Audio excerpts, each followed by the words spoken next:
আজ তোমাদের সঙ্গে মশালা ভেন্ডির একটা রেসিপি আমি শেয়ার করব। আর এই রান্নাটা করা কিন্তু অনেক সহজ। তার জন্য কড়াইতে সর্ষের তেল দিয়েছি, আর এখানে দেখো ভেন্ডিগুলো দুই মুখ কেটে বাদ দিয়ে নিয়েছি। একটু ছোট সাইজের ভেন্ডি হলে এই রেসিপিটা খেতে বেশি ভালো লাগবে। প্রথমে সর্ষের তেলে একটু নাড়াচাড়া করে নেওয়ার পর সামান্য লবণ দিয়ে ভেন্ডিটাকে হালকা লালচে কালার করে ভেজে নামিয়ে নেব। তো এখানে ভেজে নেওয়া হয়ে গেছে, এরপর নামিয়ে নেব। তারপর ওই তেলের মধ্যেই ফোড়ন দিয়েছি কিছুটা পরিমাণে কালো জিরে আর একটা শুকনো লঙ্কা।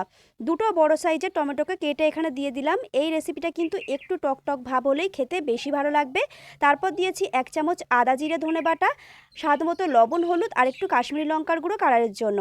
এরপর মশলা খুব ভালোভাবে কষিয়ে নিয়ে গ্রেভি বানানোর জন্য জল দিয়েছি। গ্রেভি ফুটে এলে ভেজে রাখা ভেন্ডিগুলোকে দিয়েছি, একটু নাড়াচাড়া করে নিয়েছি 1 মিনিটের মতো। তারপর টেস্টের ব্যালেন্সের জন্য সামান্য চিনি আর একটু গরম মশলার গুঁড়ো দিয়ে নামিয়ে নিলে কিন্তু এই রেসিপিটা ভাত অথবা রুটির সাথে খেতে অসাধারণ লাগবে।